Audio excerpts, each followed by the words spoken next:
Okay, good guys, no? So tips lang, no, lalo na sa may mga Toshiba washing machine, huwag nyo pong i-overload guys ang inyong washing machine kasi baka mangyari yung ganito sa inyo. Ang nangyari nito guys, yung pulsator, yung ngipin ng pulsator niya ay pudpud na, yan, no? Hindi na sumasabay yung kumbaga hindi na siya kumakapit, no? Pudpud na ito, yan.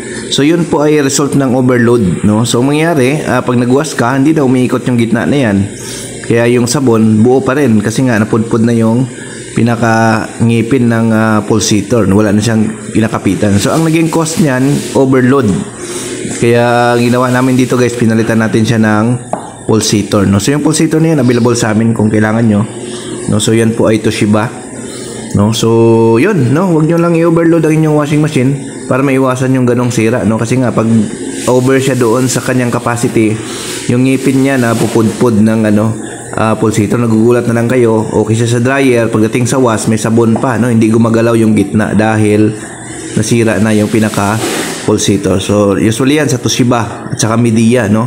Kaya pag may Midea at Toshiba kayong washing machine, ingatan nyo po na ma-overload para hindi basta-basta hindi kagad masira, no? So yun, no? Pinalitan natin siya ng pulsator dahil na-overload ito. Okay, thank you, bye-bye.